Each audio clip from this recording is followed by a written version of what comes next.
Okay, good evening, everybody. I see we're about 2 minutes over time, so I think we can start for the evening. Thank you very much for joining us this evening. We are privileged to have Dr. Shoyab Wadee here tonight. He's a nephrologist from Wits Donald Gordon Medical Center at the Glynwood Hospital. Dr. Shoyab is a nephrologist in practice in South Africa for 20 years. He's involved in teaching undergraduate and postgraduate medical professionals and is passionate about prevention of kidney failure and access to care. He's currently the president of the South African Nephrology Association. Dr. Wadee, thank you very much for your time this evening and for doing this presentation. We highly appreciate it. Just some practical arrangements. You are welcome to type your questions. If you have any questions, you can type it in the Q&A function on the bottom of your screen. You can type these as we go along, but then we will get to answering your questions at the end of the session. If you want to be unmuted, you can put up your hand and I can unmute you if you wanted to ask the question yourself. And then, yes, I want to say thank you to Takeda, who sponsored this evening. They had no input into the topic or the speaker or anything else. Thank you, Dr. Wadee, and good luck. You can start. Thank you, Elsa, and thank you for the invitation. By no means can I claim to be an expert on this topic. This is not a topic around which there are many experts, particularly in South Africa. And there's barely a handful of nephrologists and other doctors who are experienced at treating these conditions. But thank you for the invitation.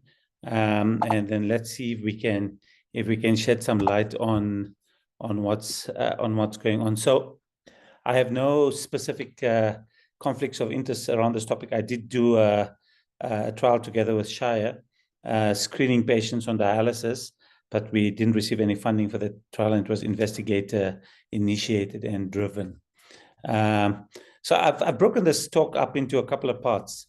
I'm sure most of you are well aware and probably better educated about Fabry disease, but I'll go through a brief overview of the signs and the symptoms, and then we'll discuss some of the renal manifestations and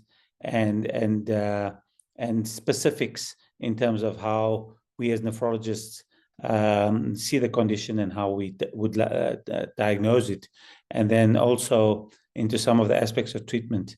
Although I see that in the series, there's people who are going to be addressing those specific things in the weeks coming up.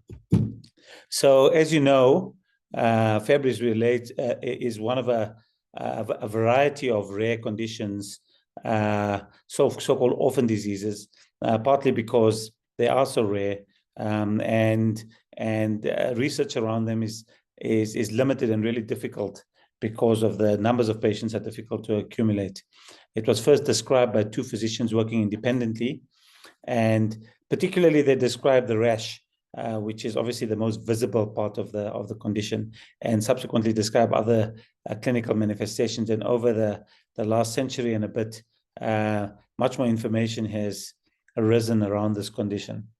We know it arises from a genetic abnormality or mutation in the GLA gene, which is an X-linked gene. And I've written here more than 900 GLA gene mutations, but I mean, I think now we're up to more than 1,000 GLA mutations which have been identified. And a single point mutation is enough in some individuals to cause enzyme deficiency and lead to the subsequent manifestations of the disease. The disease leads to progressive accumulation of GB3, globotriaosylceramide, which is a breakdown product in the sort of breakdown pathway of globoside, which is an essential component of some cell walls and some other cellular structures.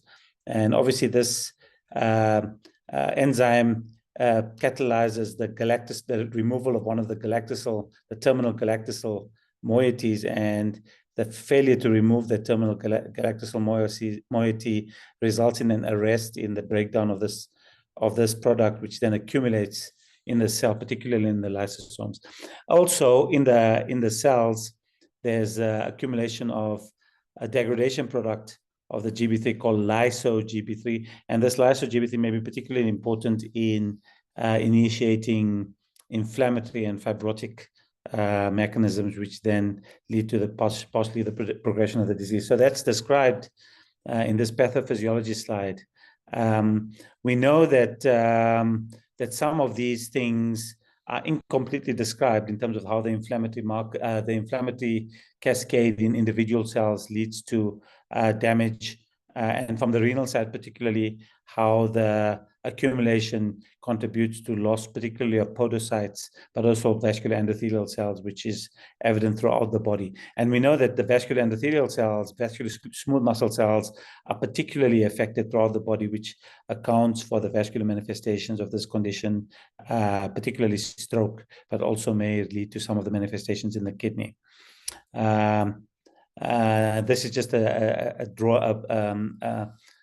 pictogram showing the deficiency and the accumulation of the GB3 in the cells. So as I mentioned, Fabry disease is an X-linked disorder. So we know that X-linked disorders are inherited in different ways in males and females. Males only receive one X chromosome. So if a male receives a defective X chromosome, essentially they're homozygous for the disease. And if they receive a disease-causing mutation in that X-linked chromosome, they will manifest with the disease. And usually they will manifest at a younger age and in a more severe form than females. If females get the disease, they're usually heterozygous for the disease, so they may have a normal gene on the other X chromosome, because obviously females have two X chromosomes, and that means that the manifestation of the disease may vary in females, may be milder, may present at a later age. But it's interestingly, the disease, it's not like other X-linked recessive conditions, which females essentially carry and never manifest with. For example, hemophilia. And I think the reason for this is it's thought that randomized inactivation in cells, so-called lionization, leads to cell-specific features in certain cells. So, for example, in kidneys, if you stain for GB3 in podocytes in females, you'll find this mosaicism where some podocytes accumulate the GB3 and some podocytes, which obviously have not inactivated the abnormal, the normal gene, don't accumulate GB3. So it may account, or probably does account for the less severe manifestation in females. Okay. So we know that that because it's X-linked, a mother will transmit it to 50% of her sons. Obviously, she gives one son each of her one of her X genes, and obviously the son gets the Y gene from the father. And males who have the X gene will transmit it to all their daughters. They only have one X chromosome to give. And if a male has the disease, he will definitely transmit that X chromosome to his daughter, who then may manifest in a slightly less severe form that her father did. This is important because if you identify one case, it unlocks a whole family, especially if you know how it's inherited. You can then screen various members of the family for the disease. And especially in females, it may be relatively asymptomatic when they're younger, but you can identify them because their fathers have been identified. In fact, you can go backwards. If a female son has been identified because she transmitted that X gene, you can go back and look at the mother, and you may well find that that mother has manifestations of Fabry's, although they may be milder. Okay, it's a multi-system disorder. The gene is active in cells throughout your body. So it affects the heart, the kidney, the gastrointestinal tract, the eyes, the nervous system. And the typical features, the things which would lead you to think about Fabry's. And I think this is important because when we, sort of nephrologists, get a patient, we focus on the kidney. So we often will get a referral from a general practitioner or a cardiologist or a physician saying this patient has got progressive chronic kidney disease or is proteinuria and they don't know the cause. And then when you go through the history with the patient, or you look for other things, you will find that the patient may have manifestations of some of the other organs which are involved, particularly cardiac involvement. And I mean, that's a difficult one because involvement of the heart and the kidneys together is common in many conditions: hypertension, diabetes, many other vascular conditions, many other multi-system autoimmune conditions. So it can be tricky. Some of the most specific things are this acroparesthesia, so like painful hands and feet, especially they develop at a fairly young age, and other pain syndromes. Patients may have generalized body pain, which they can't sort of localize or identify the cause of, like they feel pain inside their bones practically. And then the other sort of clues may be unexplained GIT symptoms. So diarrhea or abdominal pain related to GIT symptoms related to the accumulation of GB3 in the cells inside the intestines. But you can see that many other organs are affected, from the eyes elsewhere. Strokes at a young age, and all young strokes should be essentially screened for Fabry's unless there's an obvious other cause, like, for example, atrial fibrillation or valvular disease or something like that. But I think males, particularly males who present with Fabry's at a young age, should be screened. There are some other specific things which would make you want to screen or look specifically for Fabry's. And I bring this up because part of the problem with Fabry is because it's a rare disease, you have to think about it to diagnose it. It's not going to come up and bite you in the mouth and say, or bite you on the bum for that matter, and say, I am Fabry's disease. Sometimes you get lucky. If you do a kidney biopsy or biopsy an organ, you'll see some typical changes. But in general, you may have to go up and look out for it, which means that there probably are a large number of undiagnosed cases out there, particularly with some of the more atypical forms, and we'll talk about that. So I mentioned some of the common signs and symptoms in the multiple organs, and these are the prevalence of organ involvement in the Fabry Outcome Survey. So the Fabry Outcome Survey, as I mentioned, because it's a relatively rare condition, several registries have been created. They're usually driven by pharma, and they sort of accumulate patients who report their symptoms and their manifestations on a voluntary basis. So it's not like a randomized control trial. It's not a compulsory registry. It's not an international registry which is kept by any sort of international medical society, but it's managed by patient groups and by pharma. So there's a couple of registries. The Fabry Outcome Survey Registry is now, I think the patient numbers are up to more than 1,500. I think this was in 2009, but I think they're up to close to 4,000 when I looked at it last week. And this is the incidence in males and females of some of the symptoms. You can see that almost all the symptoms are commoner in males, as you would expect. And females usually get the symptoms at a later age and are often milder or less severely affected. These are some pictures of some of the outcomes. The cornea vitellata is fairly easy to see with a slit lamp. These are like these projections in the cornea and maybe diagnostic, although they're not the only cause of cornea vitellata, but they may be diagnostic. There's certain specific MRI changes of the heart, which may be visible, and it typically leads to a restrictive cardiomyopathy type pattern. And in MRIs of the brain, you may find white matter changes or features of old stroke. Obviously, some of these things are not specific to Fabry, so you may still need to differentiate them from other conditions and make a diagnosis. And these are some of the diagnostic criteria. I'll go into this a bit later. And obviously, they will be different for males and females. The approach to screen for Fabry's disease will be different for males and females because of the variation in the enzyme expression in males and females. So let's talk about nephropathy. So the commonest feature that patients with Fabry present with is proteinuria. So if you understand the condition, I'll come to it in terms of the pathophysiology a little bit later. The kidney is normally highly selective in terms of what it filters out. So your glomeruli essentially ultra-filter your blood. So blood is filtered through the glomerular basement membrane, through the podocytes, and they have a sieving effect. So proteins, blood, and other things are not meant to make it into the ultrafiltrate, which gets into the Bowman's capsule. And if there's a breakdown in that sieve, in that glomerular filtration barrier, you then result in having proteinuria and blood in the urine. Now, the primary part of the glomerulus, which is responsible for the glomerular filtration barrier to protein, is the podocyte. So, for example, we know that diseases of the podocyte typically lead to proteinuria, and the prototypical one is what we call minimal change disease. So minimal change disease is really a disease just of the podocyte. You don't see anything else on light microscopy. If you look on electron microscopy, the podocyte is very sick. It goes from this complex, large cell with interdigitating processes and molecular adhesions to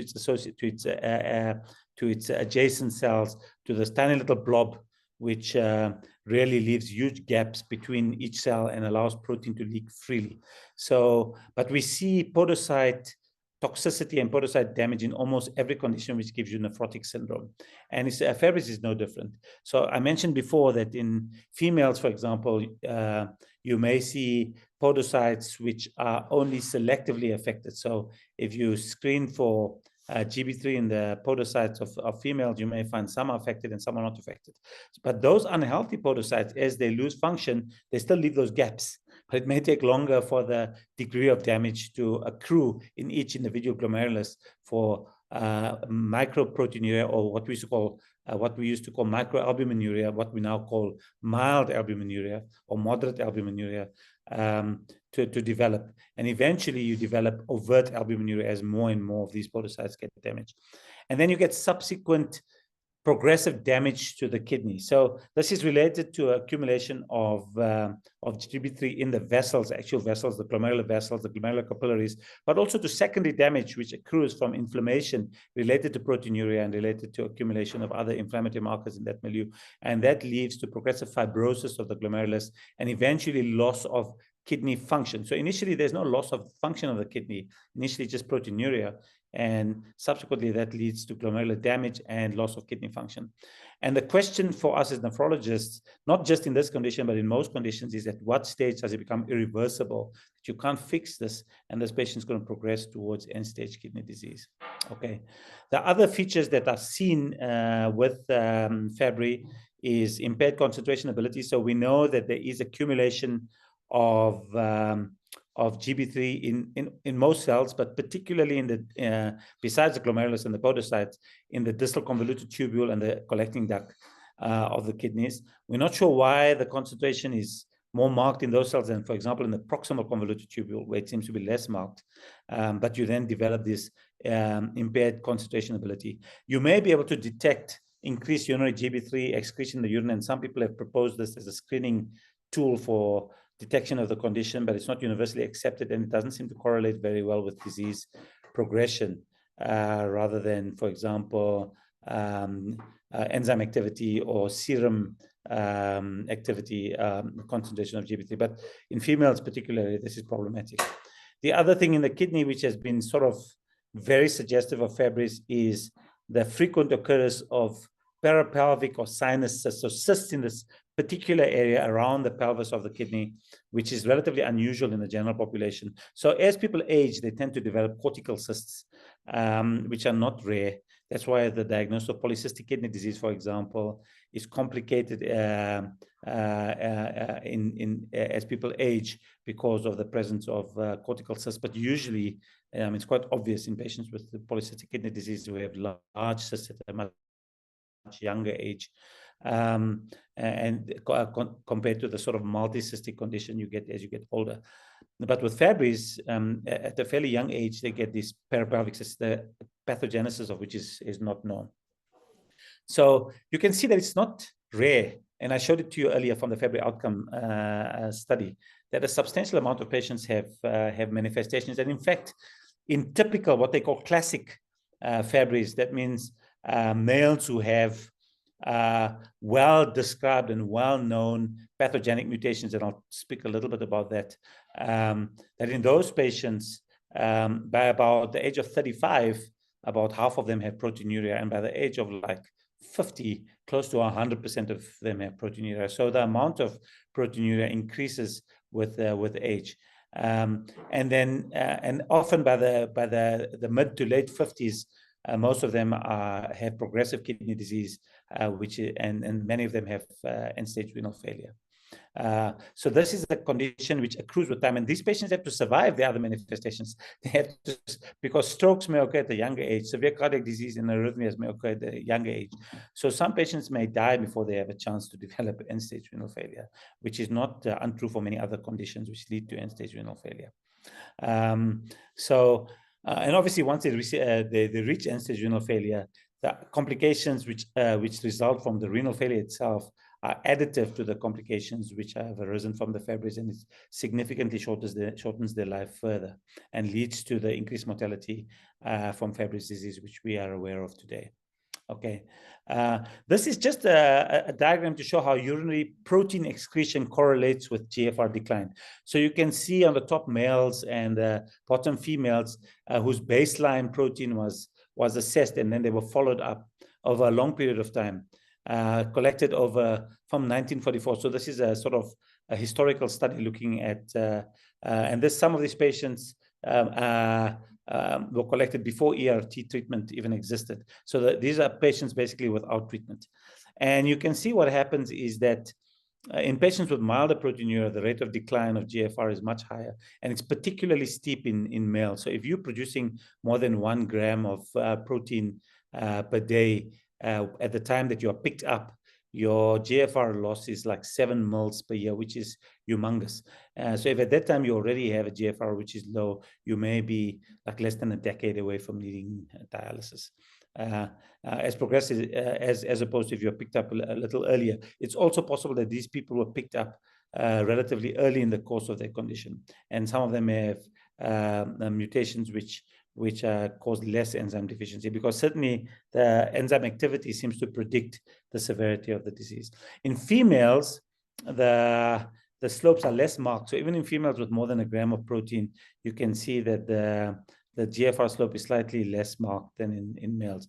And this has been shown in patients on enzyme replacement therapy as well, that females seem to have a slightly milder course even when they are proteinuric. Remember, proteinuria is a predictor of progression of chronic kidney disease in many conditions. The problem with proteinuria is as you develop proteinuria, it leads to secondary damage to the kidney. That protein that you leak into the tubules is not particularly inert. Some of it is reabsorbed in the proximal tubule and causes worsening interstitial inflammation and sort of leads to glomerular hyperfiltration, and sort of a vicious cycle develops. So we know that proteinuria per se is a predictor of progression of chronic kidney disease in a number of conditions, not just Fabry's. So it's obviously a sign of severity, but also a predictor of worsening severity over time. So one of the targets of patients with Fabry disease is obviously would be proteinuria. If you can reduce that, you may slow down the sort of the rate of progression of the condition. Now, I want to talk about this differentiation. I'm sure you'll hear this over the next couple of weeks in many different talks. So our understanding has sort of broadened in the last sort of decade or so, as we've had more reliable gene sequencing and whole gene sequencing, that we've been able to identify a number of other mutations. And as I mentioned, there's now almost 1,000 or more than 1,000 mutations in Fabry disease which have been identified. The trick is to try and figure out which of these mutations are disease causing and which are not. And this is complicated by the fact that many mutations which have been identified now seem to cause a later onset or relatively atypical type of Fabry disease. So these patients are the ones that we are looking for in our dialysis patient population, really. These are sort of older people, often with onset of end-stage renal failure in their late 50s and 60s, who don't have the classic skin features, who may not have the classic symptoms. But if you question them closely, they often have a strong family history of cardiovascular disease, kidney disease in other members of the family, strokes in other members of the family. And then if you look for this condition, you may find it. And often for these patients, it's too late for the patients. So for the index patients, sometimes this patient's already on dialysis. Nobody thought to look for Fabry's disease when they were younger because they didn't have the overt manifestations. But for the family of this patient, if you identify this index case, you're able to identify the mutation, it may make a huge difference in preventing them from developing some of the complications and making enzyme replacement therapy accessible to them at a much younger age. So you can see that in the classic patients, they tend to have the classic manifestations I described, but in the late onset, they often just have proteinuria, end-stage renal failure. And in screening studies, and I'll show you some of the data, they have been able to identify that maybe about 1 in 400 up to 1 in 100 patients in some studies may actually have atypical forms of Fabry disease. Obviously, this dialysis population represents a concentrated group of patients with an end organ damage, and so you may be able to find, this is obviously not the prevalence in the general population, but these patients are aggregating in the dialysis unit, and if we find them, it brings their family situation to light, and we're able to allow their family to get access to care. Okay, so this is the classic manifestations that I described, how they present with proteinuria. They develop this isostenuria. Isostenuria means inability to concentrate or to dilute the urine, which reflects the distal tubular dysfunction. And then they subsequently get worsening nephron damage and eventually end-stage renal failure. The late onset variants, they lack the typical features, and often they are identified coincidentally on biopsy or if they screen specifically for this condition. Okay, so what's the pathophysiology? I mentioned that it's predominantly seems to affect the podocyte initially and the glomerular vasculature, as well as the endothelium in other areas of the cells, and then particularly the distal convolutional tubule and the collecting duct. And then there's a secondary inflammatory component. It's not just GB3 accumulation. Certainly, the GB3 content in the kidney correlates with renal function. But the urine and the plasma levels of GB3 are not such a strong correlator, but the actual content of the GB3 in the kidney correlates. On renal biopsy, you find these extensive inclusion bodies of glycolipid in the podocytes. You find some non-specific changes of glomerular damage like mesangial widening earlier on, and later on you get this pattern of focal segmental glomerulosclerosis. Now, focal segmental glomerulosclerosis is an interesting condition. It's a glomerular pattern of focal damage in kidneys, often associated with podocyte damage. You don't have to have global podocyte damage. You only need some podocyte damage in each glomerulus. So the understanding of FSH or FSGS in the renal literature has changed significantly, and our classification has changed significantly over the past sort of 15 years to recognize that a large amount of FSH is actually caused by glomerular genetic diseases, including Fabry's, but including other specific genetic diseases affecting podocytes like nephron and so forth and so on. Obviously, some of the classic glomerular genetic diseases present in children and are identified early, but it's possible that some adults, especially those who have steroid-resistant forms of FSH, actually represent genetic diseases of the glomerulus, which then manifest in this non-specific way of focal segmental glomerulosclerosis on a biopsy. And then if you look specifically, you find this vacuolation of the urinary epithelial cells. Now, this is not typical only for Fabry's. You do find some vacuolation in other causes of the nephrotic syndrome, and these vacuolated tubular cells can appear in the urine, and they're called oval fat bodies. So if you screen for them, there may be a clue that this patient may have underlying Fabry's disease. But as I said, they're not pathognomonic for Fabry's. They may be present in other causes of the nephrotic syndrome, but it can give you a clue that you may be dealing with a genetic form of nephrotic syndrome. Okay. So as I said, there may be, but if you look at vacuolation of glomerular cells, that's a whole different story. These vacuolation of glomerular cells are essentially inclusion bodies of glycosphingolipid, and these can be identified on light microscopy and with specific staining. And then the pathognomonic finding on electron microscopy is the so-called zebra bodies, these lamellated bodies with laminar whorled inclusions of glycosphingolipid.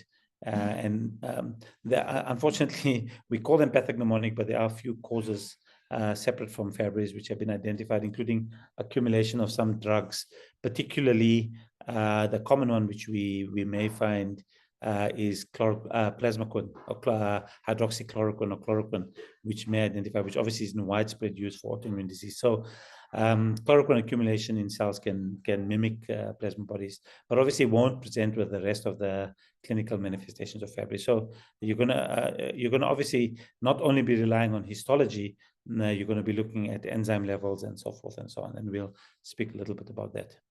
So beyond just a few other points about the pathophysiology, beyond the accumulation of GB3, globotriaosyl ceramide, there is some changes in the transcriptome of these cells. And it's thought that GB3 and lyso-GB3 may exert epigenetic and genetic stress on the cell, which changes how these cells transcribe, particularly pro-inflammatory or pro-apoptotic signals, which may then lead to abnormal apoptosis of these cells and early apoptosis of the cells, and may lead to apoptotic signals to even adjacent cells. So one of the theories is why females develop cardiac disease, for example, because not all the cardiac myocytes manifest with accumulated GB3, similar to the podocytes, but it's thought that some of the apoptotic and inflammatory signals then cause sort of damage to the neighboring cells in those individuals and lead to fibrosis and a decreased compliance of the cardiac myocardium and lead to some of the manifestations of the disease. There's another thing that we're not clear on is how environmental factors influence disease. So we know that in patients who develop hypertension, and remember, hypertension is common in the general population for a variety of different reasons and may also be genetically acquired, that in those patients who develop hypertension, for example, they have a much poorer course. They tend to progress faster. So, and in those patients, for example, who may be using anti-inflammatory drugs for pain, they may also progress faster. So a variety of genetic cofactors and environmental factors may play a role in how the patients progress over time.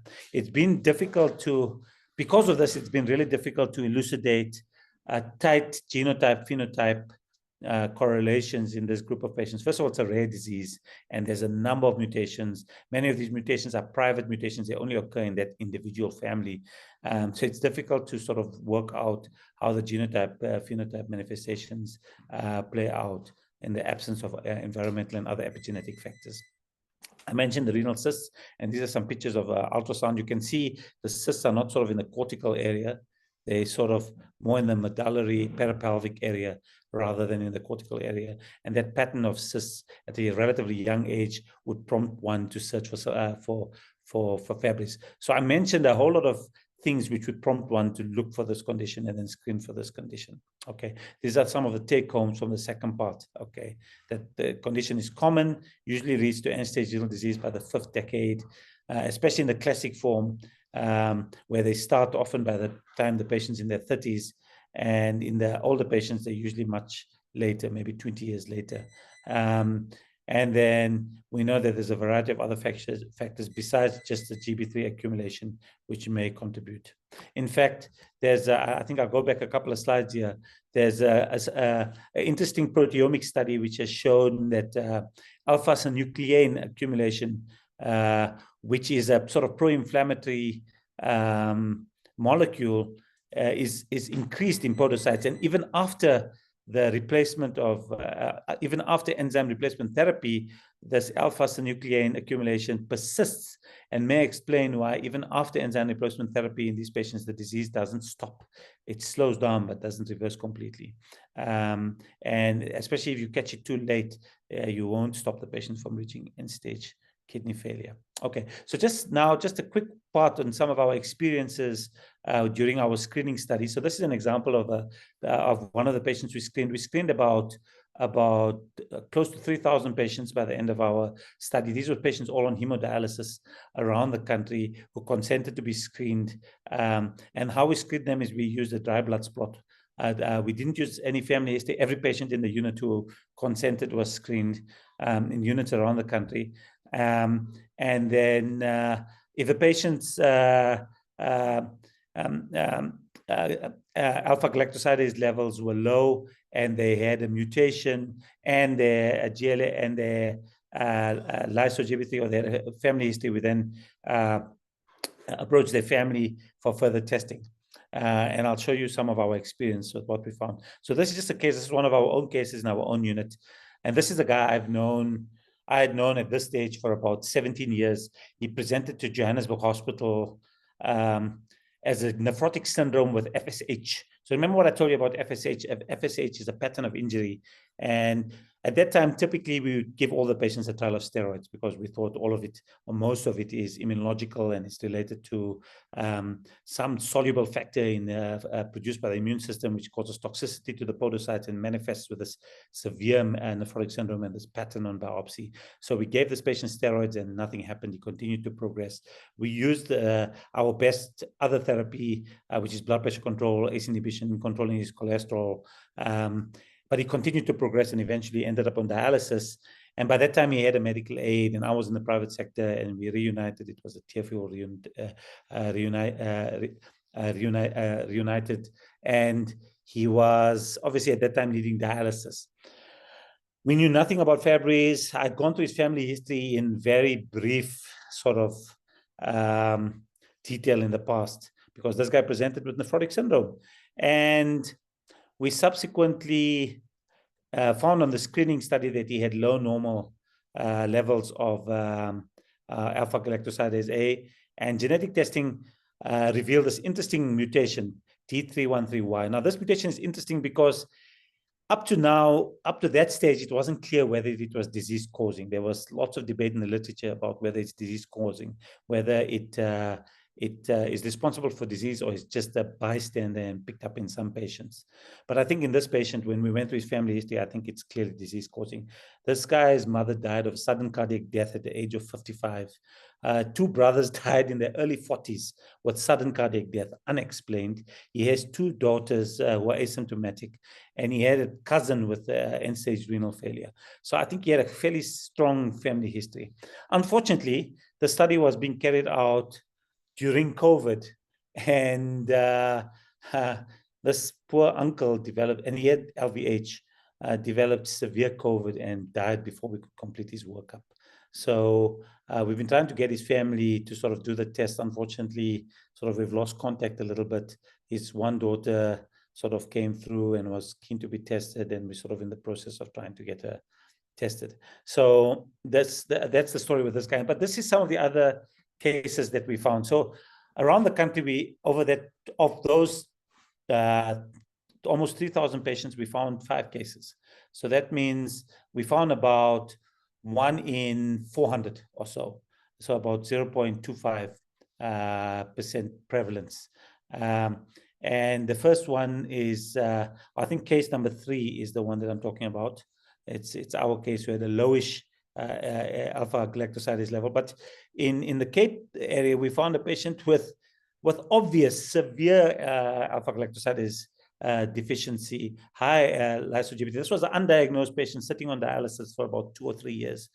And this guy had a well-known pathogenic variant. So for his family, this opens up a whole a possibility to be treated and detected early. Most of the others were variants of unknown significance with levels which are borderline. And then obviously in the females, it's a whole different diagnostic kettle of fish, because these patients often will present with normal levels of lyso-Gb3 and normal alpha-galactosidase activity in their bloodstream. So you then are reliant on other things.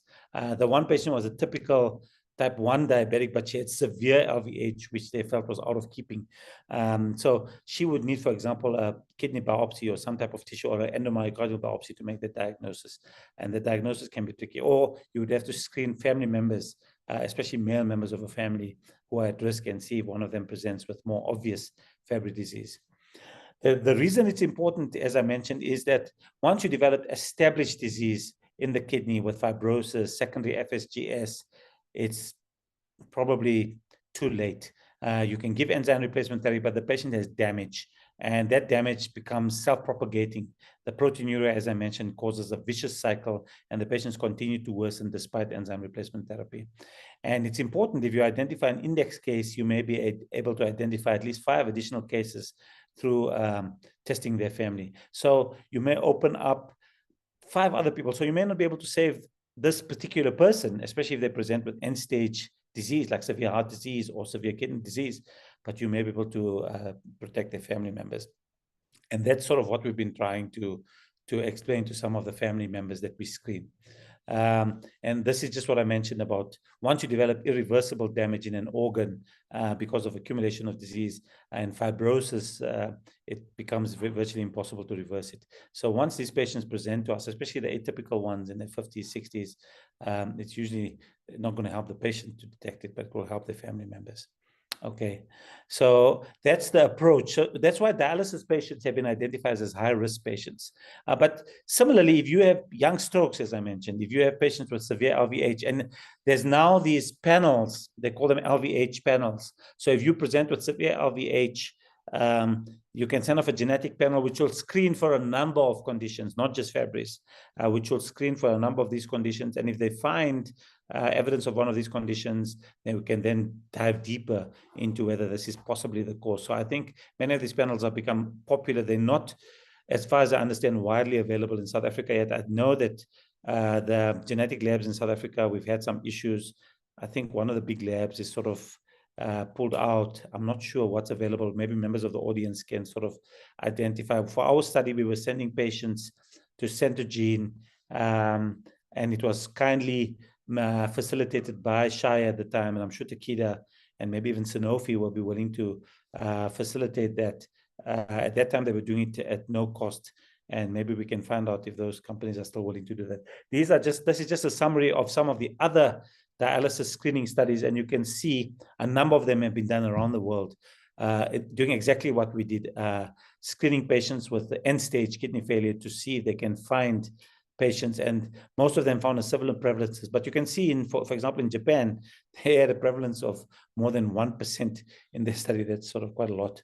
But most of them were similar to us, between about 0.2 and 0.4%.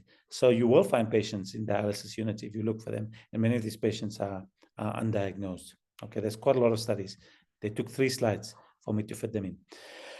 Fabry has been called the great mimicker because of the fact that it's often mistaken for other things, a variety of rheumatological diseases, cardiovascular disease related to hypertension, fibromyalgia, because obviously pain is a common feature in these patients, and we think common things occur commonly, so why must we look for these rare conditions?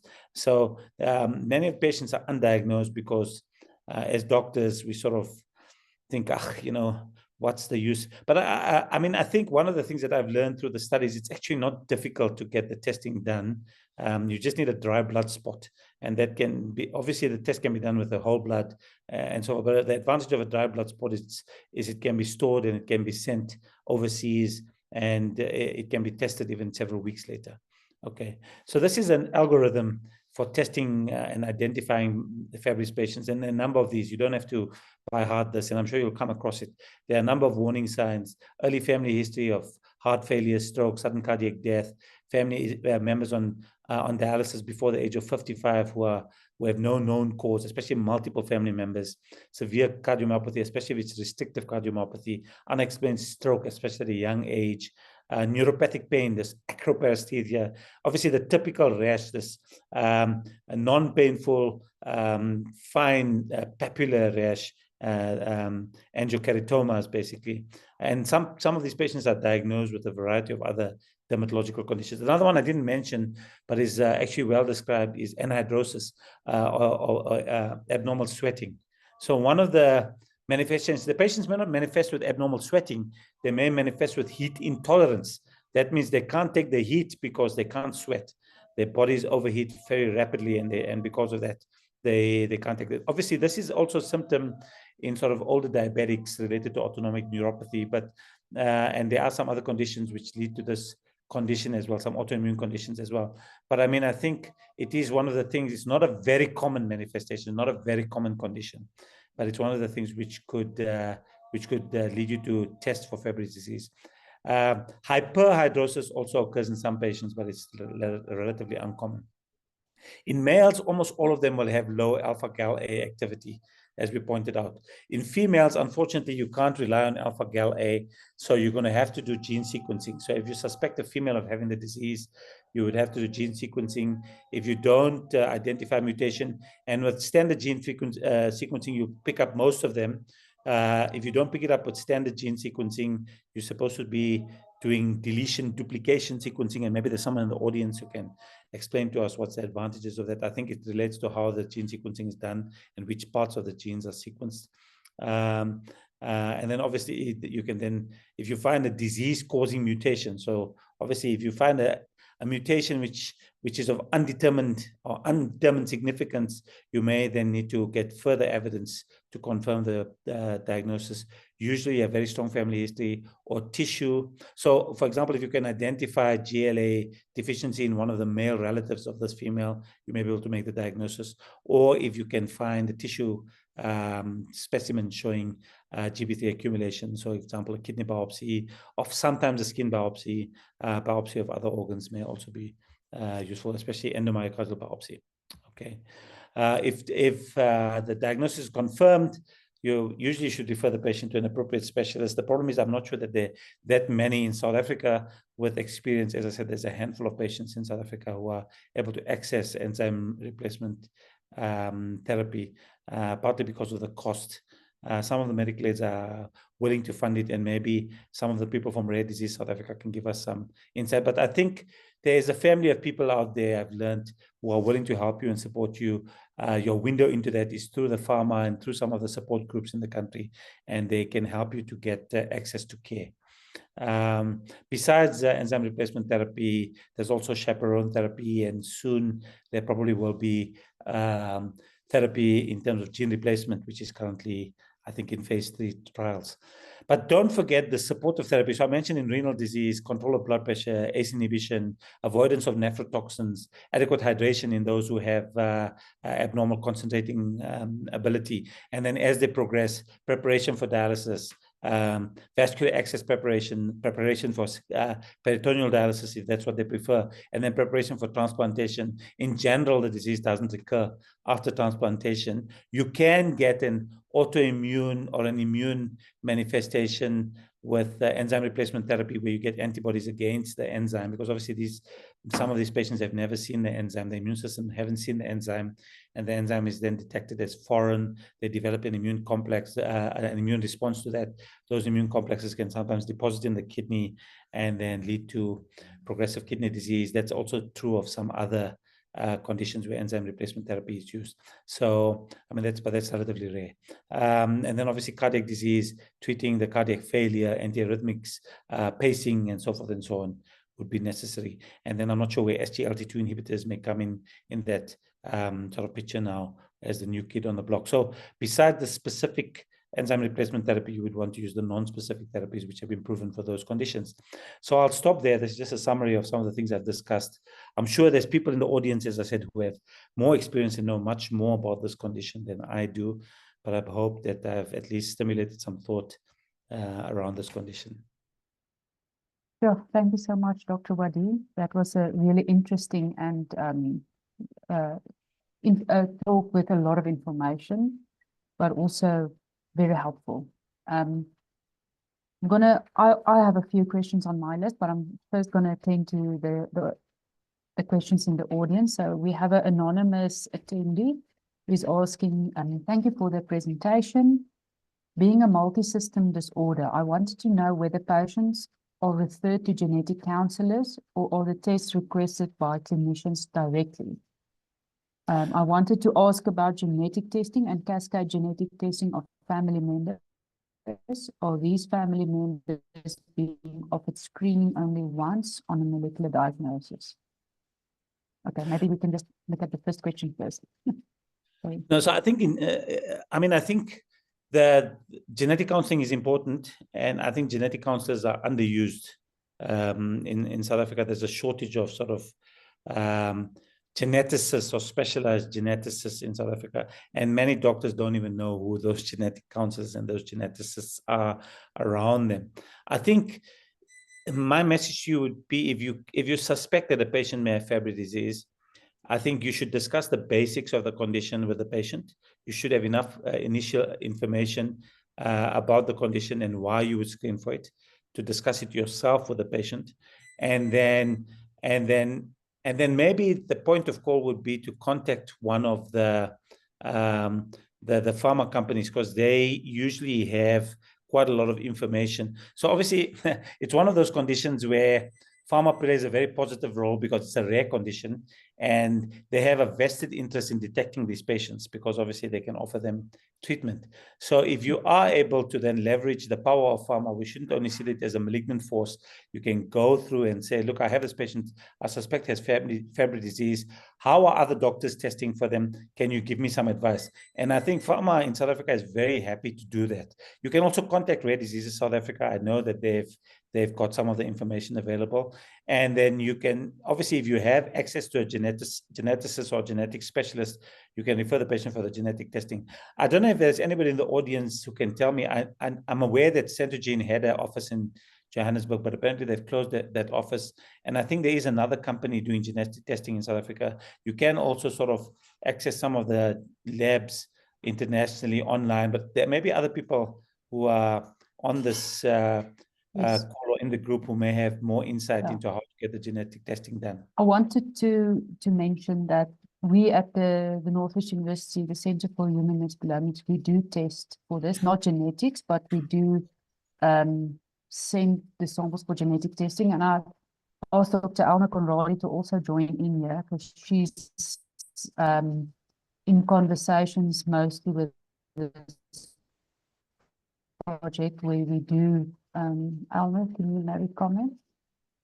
Yes, thank you, Dr. Wadee. So we do offer testing for 6 lysosomal storage disorders.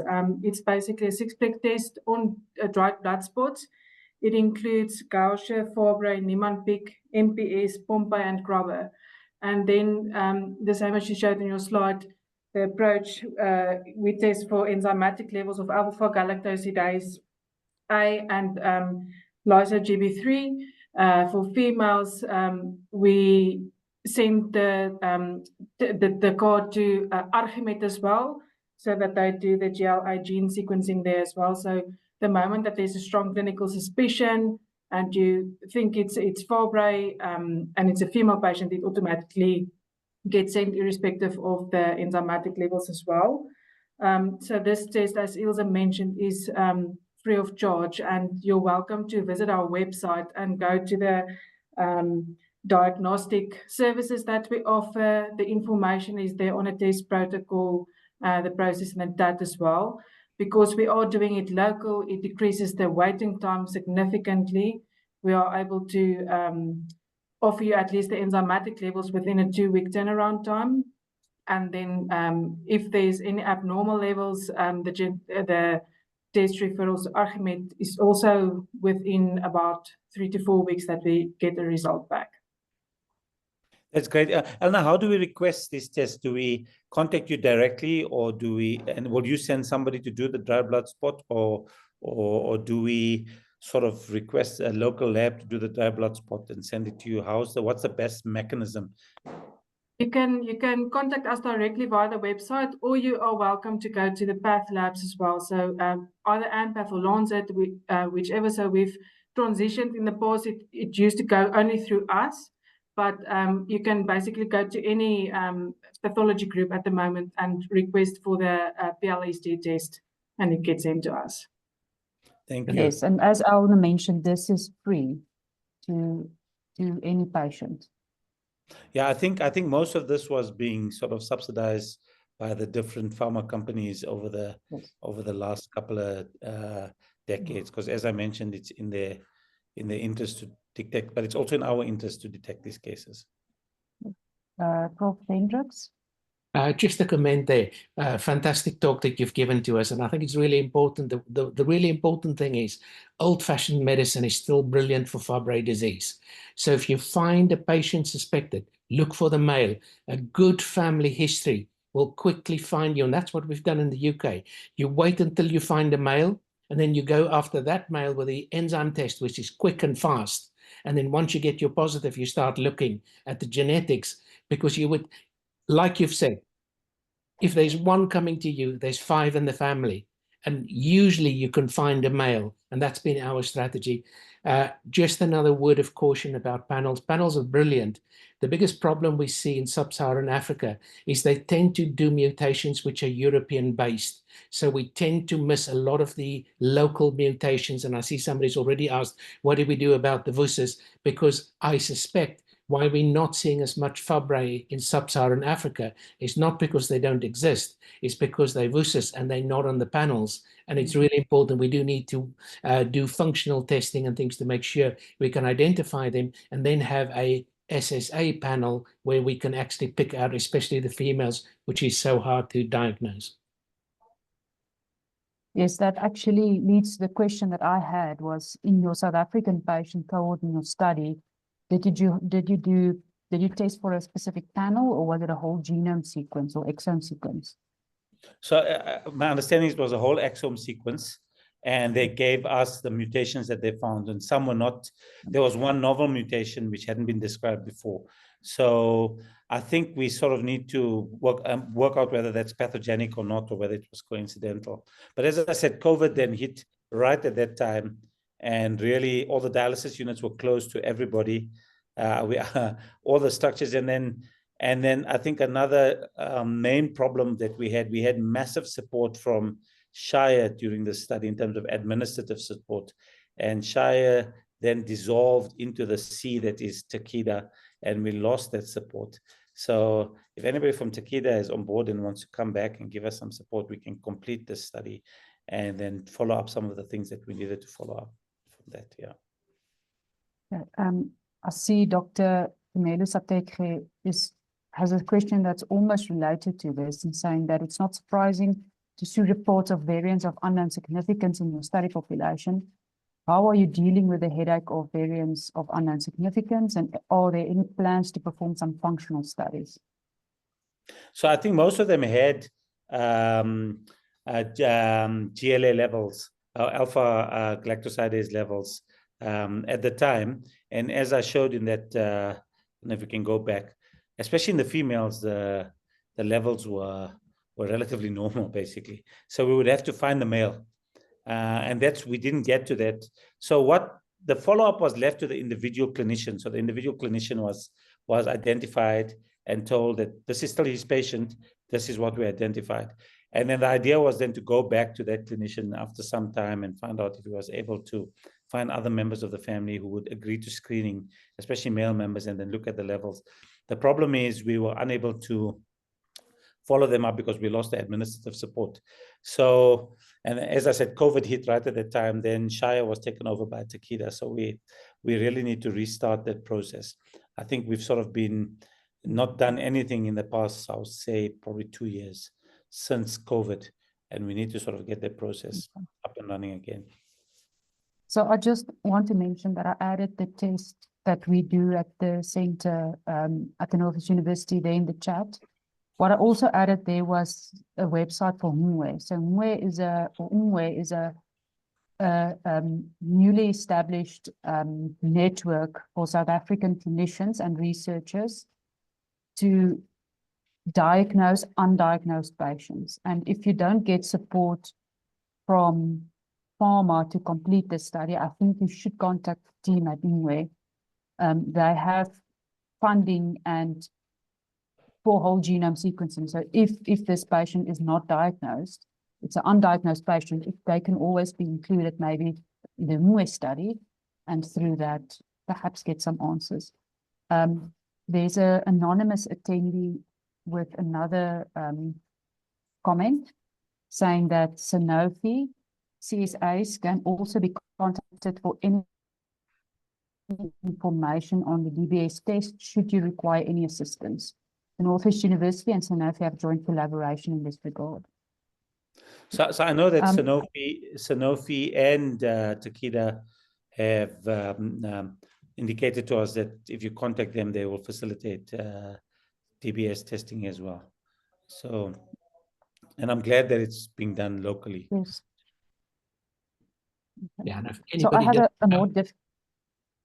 I was going to say, if anybody doesn't know how to do a DBS, the best thing to do is, if you don't know, is send it as just a normal sample and let the lab do the spotting and do it correctly. But if you want to learn to do them yourself because of the logistics, you can use one of two things. You can either start in ChatGPT, and that'll take you straight to the video, or you can just go into YouTube and say DBS spot collection, and then put the age of your patient in, and like to show you a nice video of how DBS should be taken if you are somewhere in an area where sending the sample is not possible, but you want to post the DBS. Yes. So I have a different question. I see my internet is not stable. Can you hear me? Yes. Yes. Yeah, okay.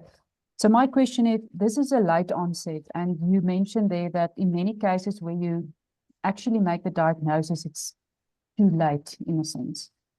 I've seen recent talks where they want to introduce, or the world is moving towards newborn screening from a genetic side. So doing newborn screening genetically.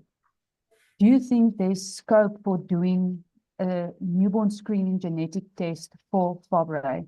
And I mean, then you can obviously start treatment and care of these patients earlier. So I think there's some controversy around it from what I've been able to read. Obviously, there's different ways of newborn screening. You can have targeted newborn screening. That means in families where there's a known history of Fabry's and you have an identified genetic abnormality, that's not difficult to do because you know the mutation. You can even do prenatal screening, for example. Not prenatal, you can do, fetal screening in those patients, if the family really wants to know and they want to do selective termination of carriers and so forth and so on. The next question is whether you should do unselected global fetal screening. So is that what you're asking? Like screen every baby as they come out of the mother? Yes. Would that be something so that I think that considered? works. I think that's a cost effectiveness exercise. Certainly, it's possible. That there's two possibilities. The one is that you pick up a whole lot of variants of unknown significance, which you're not sure what to do about, and this child's whole life becomes medicalized because somebody is watching them to see if they develop Fabry's. That's a danger, obviously. The other, obviously, downside is cost, because you have to screen, like maybe the population prevalence is thought to be somewhere between, obviously, it may be higher if you're taking the atypical cases, but it's maybe somewhere between 1 in 8,000 and 1 in like 30,000 newborns. So you may end up screening a lot of people to find one case, so obviously it becomes a cost effectiveness exercise, and then the effectiveness of the treatment. So that's where the advantage is. The advantage is if you identify a case early, then treatment is more effective before damage has occurred, but that may open up a whole new kettle of fish, whether patients who are started on treatment very early, and I'm sure Prof. Christian can enlighten us about that because he may have much more experience, whether those patients are at increased risk of developing treatment resistance with antibodies and so forth as they get older. So I think it's going to be a risk-benefit sort of calculation that every society is going to need to do. I'm not aware if there's anyone doing routine newborn screening. Maybe Prof knows. No, at the moment it's just too complex, because the problem is, of course, as we've already touched on, how the females, you need to solve them. And the newborn screenings which were done in Italy showed an incidence of 1 in 3,000. So it makes this not a rare disease, it makes it a very common disease. But actually, if you start looking at the mutations, it is just a minefield. And what we found also is that there were some early treatment studies. And unless you have an index case with very severe disease, so a strong family history, there seems to be very little benefit to starting enzyme replacement therapy in males before the age of 5 and females about the age of 8. But all of this is driven by really the mutations and everything else. We have treated patients at the age of 6 months. I'm aware we've treated one patient in the UK, 6 months of age, but that is because the index case was on renal replacement therapy by the age of 13. So in that situation, with such a severe history, we knew that there is benefit in starting early and the child is still doing well. But I think it's a case by case, and that's why we veered away from newborn screening at the moment, just because of there is just exactly what you've said. The cost-benefit ratio is most probably not there. And at the moment, we believe that targeted screening is really where we need to go. High-risk populations, your dialysis patients, your children who present with hand pain, it's the early things, children with albuminuria, the normal things you do in clinics. Have a look at those patients, early onset stroke, cardiomyopathy, those high-risk, angiokeratoma. And interesting, just for reference, the angiokeratoma, really important, is we all allowed to have angiokeratoma, and you're allowed to have up to 50. Now, don't know many people who count them, but actually what's significant is you find angiokeratoma around the umbilicus. They seem to be much more significant, pointing towards Fabry. So just some clinical hints and lessons we've learned. Thanks, Prof. Thank you very much. I see we're already over time, but that's a good thing. It means that there's a good discussion going on. Ansi Nini just reminded me, if you're in the state sector in the state hospital, you're welcome to contact us. We will arrange to send a test kit with the dried blood spots and whatever you need to your hospital. And we will also arrange for the pickup of the sample to be sent to us. If you're in the private sector, you can request the test through AMPATH, Pathcare, or Mark. You can get more information on this from our website, the National Metabolomics Platform. If you need specific information, I think what we can do is we can send all this specific information to all the attendees via email a few days maybe from now. But you can also go to the website, get all the information there, and you can contact us through the website. There's a contact us form there, and we can assist you, to get the collection kit, to us, and so forth. Also remember about the undiagnosed program that I mentioned, the NWE. It's nwe.org.za. If you wanted some of these suspected cases maybe to be desequenced or so on, you can speak to that group. Is there any other questions? I can just do one more plug. For everybody on the call, please keep going onto the CPD series, because there's lots of exciting things happening, and especially around the 18th of September, we are looking to launch some more additional support and everything for everybody in South Africa. So follow these lectures and keep your eyes on NWE, and it's biased, but it's something which is close to my heart, so I will always keep pushing it. Thank you very much. Yes, the 18th of September is the Rare Disease Advisory Board discussion, but we will send more information about that very soon. I want to say thank you very much, Dr. Wadee, for your wonderful talk. I always know that if there's a lot of discussions and questions, it was a great talk and people are interested in learning more. We appreciate the time and effort that you put into this. I know preparing for these sessions requires a lot of time and effort. We really appreciate that. If there's any questions from the audience that we still need to answer, please send us a message. You can send it through the website, and we will get back to you. Yes, so that's it. I think thank you very much, everyone, for joining tonight. We appreciate you joining us. I know there's a SAPA webinar on tonight as well, so I think we had a very good audience regarding that, considering that. We also make these talks available on our YouTube channel if you wanted to maybe later revisit. Okay, thank you, everyone. Appreciate it. Enjoy your evening further. Thank you, everyone. Thank you. Bye-bye. Thank you very much. Bye-bye.